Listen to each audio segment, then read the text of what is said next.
The gender that you're born, that's your gender. You're not, there's no such thing as non-binary, there's no such thing as these things. So the one that created us, he knows us best. So when he gives us these rules and these principles, that's the way that we're supposed to live our life. My job, my role as a Muslim man is to provide. It's not to stay at home and watch kids. I have to go out and earn. Her role is to look after the kids, to nurture them, to raise them. If she goes out and work, who's going to have influence on the kids? Is it going to be her, me, or is it going to be some stranger that doesn't know my kids?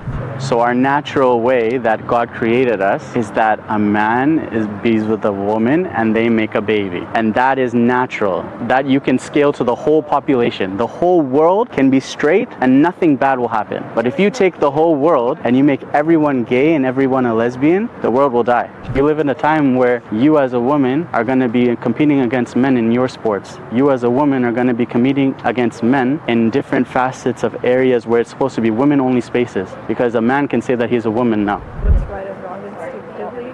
Okay. Yeah. So let's talk about that. Is abortion right or wrong? Depends on the circumstances. Okay, we agree with that. Is homosexuality right or wrong? It's not a choice. It's not a choice. Does that make sense? Did you choose? Do you like women? I am attracted? I'm attracted to the opposite gender. To be attracted to? No. It's the same thing with homosexuality, I believe. So if something is supposed to be natural, it should be scalable to the majority of society. Do you agree? That's not true. I feel like we're all different. No. So, because you said that naturally, I have this preference. But my preference, I believe, is natural because it can be extrapolated to the entire society. The whole world can maintain my preference and there be no ill effects from it. However, for example, if we look in, I'll give you an example from nature and then we can kind of extrapolate to our species, humankind. There's a type of fish, it's called a puffer fish. Now this type of fish, the males, they create nests, and then the females will come and lay their eggs, and then the males will fertilize those eggs with their sperm. So this is how they reproduce in that species, okay? The goal is, the male fish want to have their genes passed on to the next generation, and the female fish want to have a nest, a home where they can lay their eggs. That's nice, right? And together, that's how they pass their genes on to the next generation. However, there are some male pufferfish that will wait in the coral. They'll see a pufferfish make a nest, and then they'll see another female fish come and lay their eggs, and then they will hijack that nest and fertilize those eggs and then leave. And the male fish that actually made the nest, he'll come back and find all of his eggs are fertilized, but he has no choice now but to raise these fertilized eggs. Okay. So now let's use this analogy to society. Me as a straight male, I have the ability to pass my genes on to the next generation via the natural way of reproduction, which is male and women, man and woman, right? Now, that is how evolution and natural selection over time, and that's how these things where your sexual reproduction works, survival of the fittest. You're trying to have your genes pass on to the next generation. So this is a biological imperative. This is the way that the Creator designed us to have generations after generations, male and female. Now, in our society, we have the ability for people to cheat that reproductive method. How? By the use of sperm banks, by the use of adoption, by the use of surrogate mothers. These things are not the natural method, but through this means, people who are homosexual, people who are lesbian, people who don't describe themselves to be either male or female, they're able to now have their influence on the next generation, not necessarily through biology if they're adopting, but if they want to, then a lesbian can take from a sperm bank and she can have a child. A gay man can impregnate a woman and he can have their child and it be somehow given to him, right? So this is how they're cheating the system that is the natural order of male and female only in order to have their genes passed on to the next generation. Why should? I do. You do? Yeah. Because why should you care? It's their life. Because, exactly. So I believe that there is a right and wrong. I believe that there is a criterion between right and wrong. I believe that God created us for a purpose, and that purpose is to know the Creator, to worship Him, to recognize Him, and to follow what He tells us to follow, and to stay away from for what He tells us to stay away from. I respect that. But then again, you can follow your criteria, other people can follow theirs. So that's why I'm saying, can there be more than one criteria? Sure, there can be. So that's why I'm saying, if we both have different ideas of what is right and wrong, how does a society function? Or is there chaos? I don't believe there's chaos in our society at the moment. Is there really not chaos? I mean, you live in a time where you as a woman are going to be competing against men in your sports. You as a woman are going to be competing against men in different facets of areas where it's supposed to be women-only spaces. Because a man can say that he's a woman now. You think that that's right? I don't believe that trans women aren't allowed in sports, from the knowledge that I have. On what basis do you make that judgment? From the news. Sorry, what? From the news. The news? Mm-hmm. No, but I'm saying, you don't believe that trans women are allowed in sports? Yes, I don't think so. But they are. Are they? Yeah. Just recently, a trans woman broke the powerlifting record. Just recently, a trans woman was allowed in a mixed martial arts fight, and she destroyed a biological woman, beat her badly. Just recently, these things are occurring. Women who are born women are going up against men who are born men and transitioned, and they're losing to them in track, they're losing to them in wrestling, they're losing to them in fighting. This is your society that you're saying, I'm okay with everyone having a different idea of what's right and wrong, but that's what chaos leads to. That's where the chaos is coming from. Well, I believe there should be boundaries, and those boundaries should not be crossed. How do you know those boundaries? If it affects the natural system. What's your natural system? See, now we're getting somewhere. See, so what's the natural system to you? Because as far as I know, you don't have a criteria to decide what is natural, because you just said that, you know, the homosexuality is fine. You're playing mind games on me. I'm not playing any mind games. I'm speaking English to you. It's very easy. You're a smart woman, I believe. I'm not speaking or trying to play any tricks. I'm trying to get you to think. Is it not the case that if everybody has a different idea about what's right and wrong, if everyone decides for themselves, I can be trans and play sports, I can be gay and have children. All of these things are because they're taking their own idea of what's right and wrong. That leads to chaos in the society. That's our belief. I don't believe they're single-handedly making those decisions, and the people that let trans women play against biological women, I feel like they have the responsibility to decide if that should be allowed or not. Okay, so you see, people can decide if trans women... Yes, collectively, not a single person or two people, a group of people. Okay, so a group of how many people? Does it have to be a majority? Does it have to only be 20%, 30%? Like 5 or 10 people. 5 or 10 people, that's it? I mean, I got 5-10 people here that'll say that trans women should not be allowed in sport. I mean, like, let's say 7 people, right? Odd number. Huh. With people from different backgrounds, different beliefs. I feel like they should all collectively come together, talk about it. And if they still come to the conclusion that a man can transition into a female, and he can now fight women in a ring and earn money for beating up a woman, you're okay with that? I don't have an opinion on that. Do you see how... So like have to consider like other people's opinion, because like most of the majority will think it's okay to use violence. So in this society, their minds are becoming more negative instead of positive. That's why we believe as Muslims that people and society and cultures cannot decide right and wrong, right? In ancient China, pedophilia was fine. Do you know this? In ancient China, pedophilia was fine. The male adult men used to receive services from young boys, and the idea was being that this is how they make the young boys into men. That still happens. Right? But we don't think that that is correct. But for them, that was morally okay. right? And for the men, back in the day, it was okay to treat their daughters, like bury them.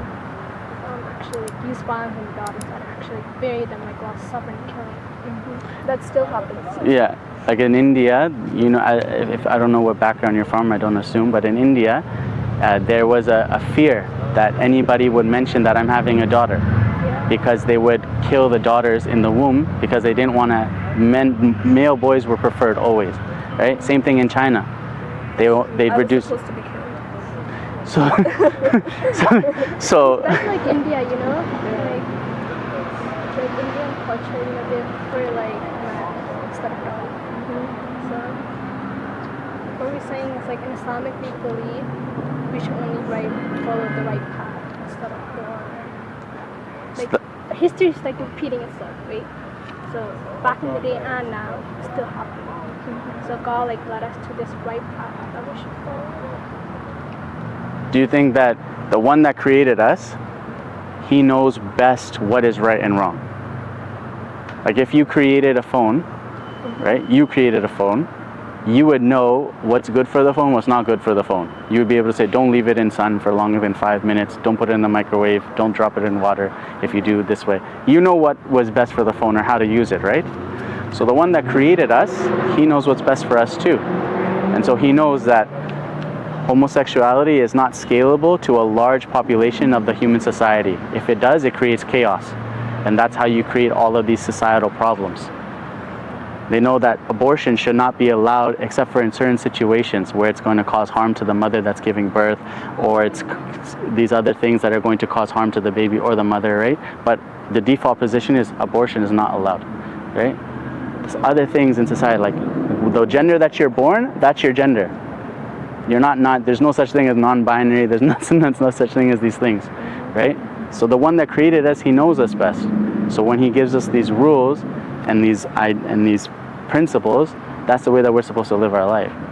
Isn't that more clear and more easy of a way to live than just following what you think might be wrong or right, because you could eventually be wrong. Sexuality is different than like all the extra stuff that we have here, like non-binary people, for example. Okay. I feel like that's way different. How? Like people, like this is just my opinion, but Yeah. I feel like people are just making up stuff now. Okay. Because they're just bored. Okay. So homosexuality is very different than everything and like all the new stuff that we have now. Okay. Yeah. I agree with you that all of that stuff is made up for sure. But when we talk about homosexuality itself, is it okay to act on every desire you have? Not, right? Now why is that? Because it Might be harmful and might not be the best choice for yourself or for others, right? So for example, if you hold the position that two consenting adults, if they were to engage in a relationship, as long as nobody's being harmed and they're both consenting, you would be in support of that relationship.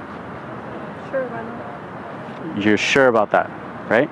And that's the basis for homosexual relationships, right? No one's being harmed and they're both consenting. And that's you believe in that. Sure. If I put forward the same idea to you, a mother and a son, they're both consenting, they use a condom so that they're not going to have any sort of problems arise from a child that is going to have any sort of abnormalities, would you support that relationship? That's incest. That's completely different. No, I'm saying they're both consenting, same principles you said for the homosexual relationship. They're both consenting adults, there's no harm being caused. But that's different. They're related. I'm asking you very simply, the same principles you use for the homosexual relationship. They're both consenting adults, and there's no harm being caused. And I would like to add one more, and they're not related. Why? Because that's incest. That is. But why is incest wrong according to you? Because if they're reproduced, that is. But they're using a condom. Or the mother's tubes are tied and she can't have any more children. But they're still related by blood. But why is that specific thing wrong? Because it is wrong. I feel like you just instinctively know as a human what is right. But there and are wrong. incestual relationships going on, especially in the Western society. Incest? Yes, yeah. So, But that's everywhere, and that doesn't make it right. I'm saying you made a value judgment. You said that this is wrong. Why is it wrong other than the way you feel about it? Because I could say that I believe homosexuality is wrong and I feel like it's disgusting. But then me and you don't have a reason to say, well, you believe it's disgusting, I don't believe it's disgusting. You think that incest is disgusting, and I say I believe it's disgusting too, but what exactly is the reason that we, even though mine is coming from a value based on God's law, yours is coming from a value based on your own feelings, your own perspective, your own personal emotions about it. But we can't use our personal emotions for a judgment foundation. We have to have something that is objective, where we all can use it as a means to gain a value judgment. So why is incest wrong based on an objective view? Because homosexuality is something that you cannot choose. It's just what you are. Is that true? Like, is it true that there's a gay gene, or did research find that there is no gay? Is there a straight gene? Of course, we're majority. We are all. The default position is that a man wants to be with a woman. A woman wants to be with a man. A man has emotions and desires and elicits a response to a woman. A woman has that same response to a man on default. Now, if someone goes through trauma, someone goes through these other, PTSD and all these other things that cause them to have something break in their mind, where now they are attracted to the same gender, then that is something where I would say, do we still act on all desires? How do you explain people that were children back in the day, I'm talking like hundreds of years ago? How do you feel about those homosexual children? They did not go through any PTSD. How do you know that? How do you know that they did? Was times more harder back then or no? They were. Yeah, so obviously they went through PTSD then. World War I, World War II. Like, you think that those things were... Even before that, like way before that. You're talking medieval times when it was even more worse? When they didn't have clean water and there was Black Plague and these kinds of things? Like, you really think that it was easier then? Yeah, I don't know. Sections I know, created but- 100 years ago. No, they were always there. That's the thing. But I'm saying, like, you're But saying it's that not a they're choice. born this way. They can't help it. Yes. What about a pedophile that's born that way? He can't help it. A pedophile is born that way. He's born that way. He's attracted to little boys. He can't help it. Well, you see, pedophiles do not get in a relationship with a consenting person. Well, the point is, they are attracted to little boys. Okay. The man that you're talking about that's a homosexual, he's attracted to another man. But you're saying that the pedophile should not act on his desires for a little boy, but the pedophile, the homosexual man can. Yeah, because if they're both adults, why not? But what's the age of, like, what if he's 15? What if he's a 15-year-old boy and a 40-year-old guy? That's okay for you? Because there's 15-year-old guys that are, engaging in high school with other 15-year-old girls. So by that rationale, a 40-year-old man with a 15-year-old guy, you should be okay with. But do you see the perspective that I'm coming from? That I believe that if you're going to just allow liberal principles to dictate what you believe is right and wrong, then you open the gate for pedophilia to be morally okay. You open the gate for incestual relationships to be morally okay. That's what your principles will lead to, chaos. I don't believe that's the truth. Just because That's what society is advocating for now. I support homosexuality doesn't mean I'm encouraging pedophilia. But that's where those principles lead to. When you believe I believe that's all about perspective. Because I don't believe that at all. But your principles for homosexual relationships being morally okay is that two consenting adults and no harm is done. That's your principles. Right? And they're not related. that's something that you're coming with now. Yeah, right? Because you have an icky feeling. You proposed a different idea. But you have an icky feeling about incest. It's not based off any objective thing. Like when you said that they both have to be consenting, that's objective. They both have to be no harm being done, that's objective. I have an icky feeling about incest, that's not objective. So we're dead on Icky feeling. Like you have an icky feeling, you don't think that it is, you find it gross. But that's not an objective standard, the way that you said that they have to be consenting and no harm can be done. Those are objective standards. And they must not be related. That's not an objective standard. That's you just Why putting is it your, not? because you feel that they shouldn't be I related. feel like you're limiting my standards. Okay, explain to me why I'm limiting your standards when I feel like I have expressed them in a very fair way. You tell me how I'm not. Like I said, you instinctively know that there's a right and wrong. And incest is when you're related to that other person. And if you reproduce, that is, well, wrong for humanity. So that is automatically wrong. I said, what if he's using a condom, and what if she has her tubes tied, she can't have any more children? They're just in the loving relationship that they're in, mother and son. But that is still wrong because it's against the laws of nature. So you believe there are laws of nature now. Yeah. So then homosexuality is against the laws of nature But you because can't only control- male and women can have reproductive relationships. Well, I feel like that could also be objective because in Islam that is not permitted. But I know in many different religions it is, and it is also respected. So then we have to decide which one is the true religion then. We could, but I don't really want to. Okay, well, it's something to think about, right? Because if you're going to base your idea of right and wrong simply off of what you believe is okay, or you have an instinctual feeling about it, it's going to be different from me. Because I instinctually think that pedophilia is wrong, that homosexuality is wrong, but you don't believe homosexuality is wrong. But I find that homosexuality is wrong. So we are instinctually having a different value judgment. So how do we decide who is right and who is wrong? I feel like you don't need to. But, As long as homosexual people are not harming. but they are. How are But they? they're harming. How are they not harming me? They're harming society. How are they harming them? No, because like if they don't reproduce, we're gonna go extinct. I don't think we're gonna go we're Yeah, never gonna go extinct. We're gonna die. No, but say for How do example, you feel about women who can't have children? that's an exception to the rule, right? Yeah, exactly. How is it Like that's how like the is it- human nature. If they can reproduce, they can. You agree that You are forcing your own body to have like sperms or like eggs inside of you. So that's like you agree that a woman is the only one that can be a mother, and a man is the only one that can be a father. So our natural way that God created us is that a man is with a woman and they make a baby. And that is natural. That you can scale to the whole population. The whole world can be straight and nothing bad will happen.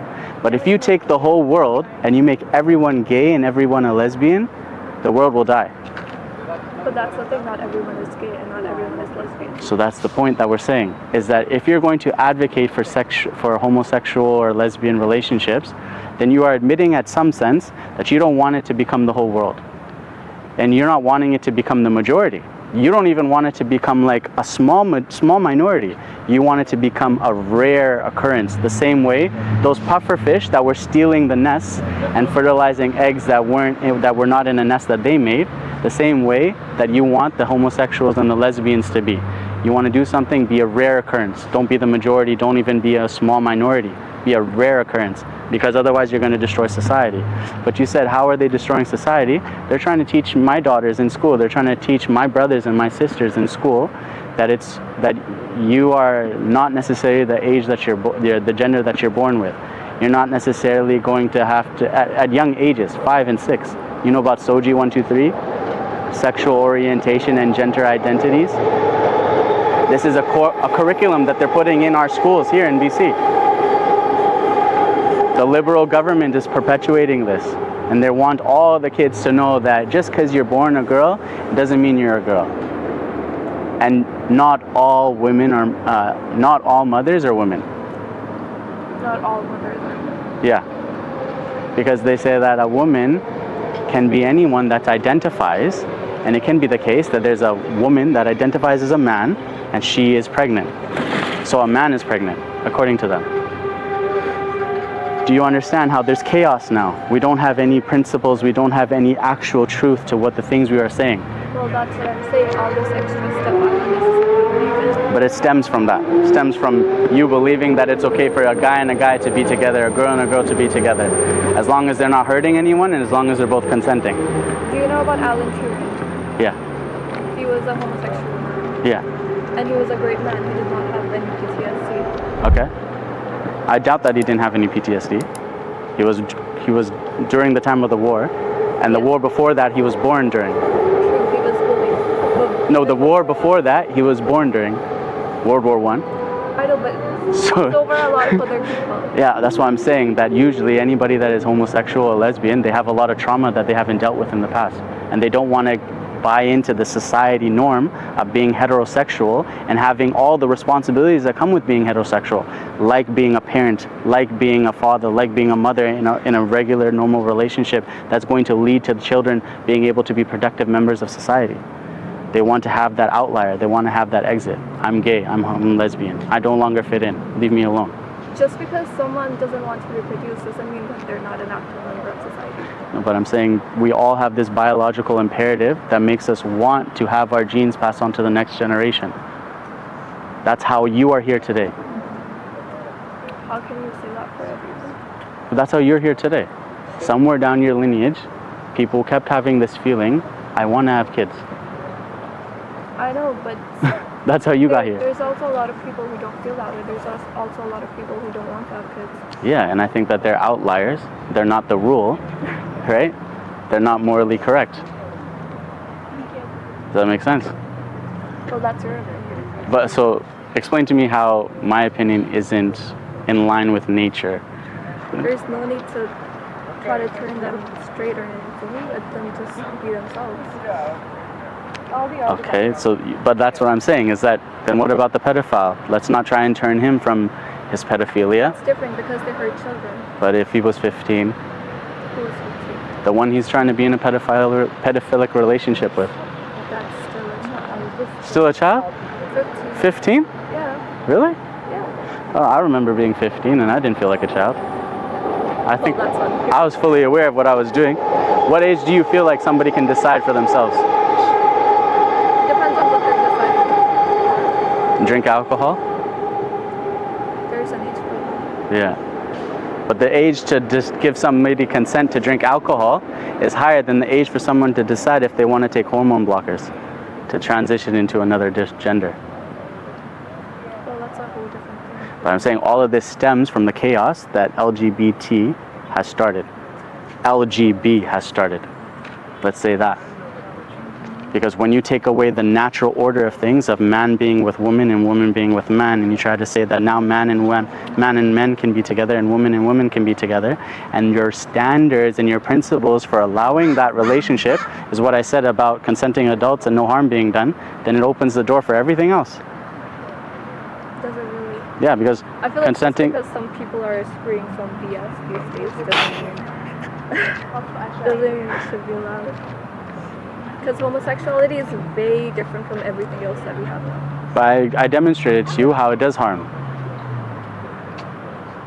If we look at sodomy itself, being a homosexual man itself, there's things like anal leakage. There's things like anal fissures that are caused by doing sodomy, by taking it in that position.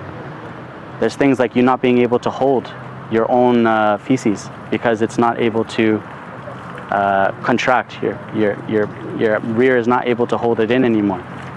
So would you be okay with a homosexual couple if they were not engaging in sexual activities? So they just have feelings of being gay? They're attracted to one another, they love one another, So what are they doing? not having sex, What else are they doing? just living together. Just living together? Mm-hmm. So they're not doing anything. They're friends.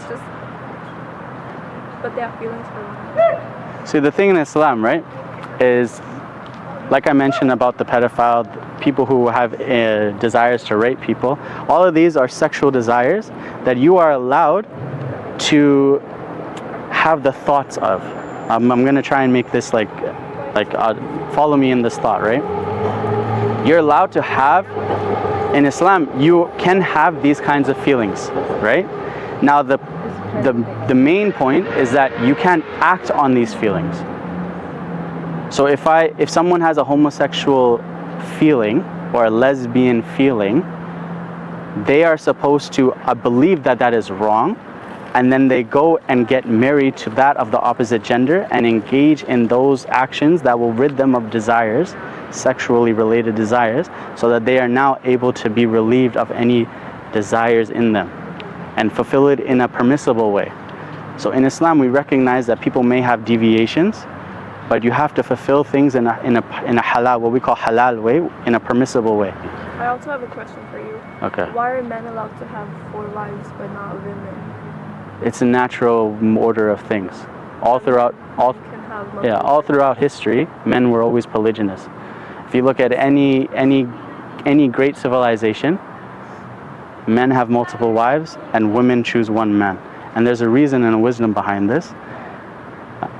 If you have multiple partners as a woman and you get pregnant, who's the father? Is that really important? It is, of course, yeah. Because if I'm going to be in a relationship with a woman and she has a child, I want to be able to look after the child that I know is mine. I don't want to have to pay child support or whatever to a baby that isn't mine. You know, the old keep a guy baby. I don't want that. But let's say you have 2 wives, right? Yeah. And one of them has a baby and the other one does not, and the one who's a mother unfortunately passes away. The other woman is going to take care of that child, but it's not hers, but she's still going to take care of it. She can choose to do that if she wants. I don't believe women have that choice. No, like They're looked down upon if they choose not to. To look after a baby that's not theirs? Mm-hmm. I mean, I don't know what that does with the polygyny question, but women do that all the time. They look after kids that aren't theirs all the time. They have a natural instinct to be motherly, to be nurturing, to be loving towards children. It's just in them. And how are you saying that? Like, is it written somewhere, or are you just society? You know, society-wise, that the mother is always loving. Your mother's loving. Those are your personal Is your mother loving? Yes, and so is my father. Yeah, but is your mother like your father? No. There you go. So you answered your own question. But my father isn't like my mother either. That's the point. We're not the same, right? So your mother has a way that she deals with you that is specific to your mother. No one can replace your mother. And your father has a way that he deals with you that is specific to your father. Nobody can replace your father, right? But your mother has a way that she deals with you that is more loving, more nurturing, more caring, more passionate, more of these kinds of things. Your father still doesn't explain how a man can have multiple partners. Yeah, so let me get back to that then. So first of all, there's a biological need for the father to know that that child is his. And the only way that that is possible is if the woman is exclusive with that man. The man doesn't need to be only exclusive with that woman for him to make sure that that baby is mine with that woman. He can have multiple wives and know that that baby is his if that wife is only exclusive with him. So that's checkpoint 1. Another one is that in society in today that we have now, for example, in America, if every woman were to get married, there would still be 50 million women that are not married. What is your solution for these marriedless women? No, what is your solution for these women that don't have any husbands? 50 million. Are you saying that there's more women than men? Yes, for sure there's more women than men, except for in China and India, and we discussed earlier that the reason that is because they follow that one-child policy and they prefer men over girls. But if they didn't have that cultural bias, you would see that there as well. But everywhere else, there's more women than men. So what is your solution for these women that can't get married? Go to China and go to India. What if they don't like Indians? What if they don't like Chinese people? What if their preference is... I'm sure a lot of people would like to be one person, and they would like that person to only have them as a partner. I'm sure that that's a Disney fairy tale that you've been told, but what if the case is that these women can't get married? They can't find even one. They can't find one good brother that is, you know, he has morals, he has values, he's a family man, he provides, he goes to work every day, doesn't miss. Even when he's sick, he goes to work to make sure that he can put food on the table. What is your solution for a woman that can't find a good man to get married to? Well, I personally believe that a good man wouldn't have multiple partners. Why? Why can't a good man that is high value because he fears God, he goes to work every day to provide, he has the financial means to look after more than one woman and more than the children that he has with one woman, why can't that man be a good man and he just have two wives and look after and give each wife the same exact rights that he gives to one, he gives to the other? The one wife has a $1,200 basement, he provides that same thing for the other wife. The other wife has some certain amount of groceries he buys for her, he buys the same thing for the other wife. Why is that not taking care of them and being fair? Why is he a bad man for wanting to take care of more than one woman? My job, my role as a Muslim man is to provide. It's not to stay at home and watch kids. I have to go out and earn. I have to go out and earn, right? Her role is to look after the kids, to nurture them, to raise them. If she goes out and work, who's going to have influence on the kids? Is it going to be her, me, or is it going to be some stranger that doesn't know my kids? Or we can both take turns. No, I'm saying, if me and my wife are both working, who's going to have more influence on my kids? Is it going to be me and my wife or a stranger? A stranger. So that's our point. We don't want strangers raising our kids. We want our own family to have direct influence and upbringing and raising of our children. We don't want to have them raised by strangers and give them thoughts and ideas and values that are not correct, like homosexuality being okay. Let's say your wife makes $1 million every 6 months. Would you be okay with being a stay-at-home dad? No, why would I want to stay at home? And take care of the kids because she makes money. If she, more money than you. Yeah, is she going to take care of all of our expenses? Yes. So you are saying that as a woman, you make $6 million, right? Every 6 months. If she does. How are you making that money? Online businesses. A lot of ways. Yeah, I know, but how are you making that money? Give me an example so then I can use it as an actual... Like an online business. Okay, what kind? What are you selling? Products from China. Okay. And you're only staying at home? Yeah. You never leave the house to do this job?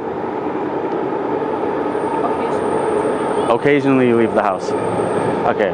Now me as the man, right? You want me to look after the kids that you birthed? You trust me more than you trust yourself? Those are your kids. No, I know that. But I'm saying in regards to raising them and nurturing them and being the the loving mother that they need, you would rather trust your husband to fulfill that role than you yourself? Because remember, if you're doing this online business, you can't do both. You can't be a good mother and a good businesswoman at the same time. One is going to suffer. Either you be a good mother and your businesswoman suffers, or you be a good businesswoman and your motherly qualities suffer. You can't have both. The world lied to you if you think you can. Well, if you're a good man, I believe you should have good influence over your children. But I'm saying, you as the businesswoman, this is not about me, this is about you. You want to be a good businesswoman, but you can't be a good mother then too. How can you say that? Because if you're going to dedicate your time to earning $6 million every 6 months, that takes time, that takes effort, that takes time on your phone, time on a screen, time with emails, calls, all of these things. With the kids. No, but you're not being a good mother. This isn't about the father. This isn't about the father. If you make money, then if you go out and make money, and you're not spending enough time with the kids, you're not a good father. I agree with you. That's why I'm saying that as long as I fulfill my obligation about going to work for 8 hours a day and coming home and then spending time with my kids and fulfilling those rights that my kids have upon me by teaching them about Islam, teaching them about the Creator, about the Prophet Muhammad, peace be upon him, then that means that I'm fulfilling what I need to do. But how are you being a good mother? I can do the same. But you are saying that you're going to be making $6 million a year, but you're not going to be having that same amount of time with your kids. Why not? Let's say I work 8 hours a day. Let's say I work in an office, right? Not at home. So I come back, I spend time with my kids. But you just said, you said a home business. You said a home business. Okay, let's say it's not a home business. Okay, so then you are willfully saying that for 10 hours a day, let's say you take an hour to get to work, an hour to get back. For 10 hours a day, you're not with your kids. And you're thinking that you're still going to be a good mother. Yes, why not? If I come home and I spend time with them. Is it the same as a man coming back from work? How is it not? Explain to me how it is the same. Did your mother stay home with you when you were being raised? Yes, she did. Right. Now, if she wasn't there, would you think that you still have the same relationship with her that you have?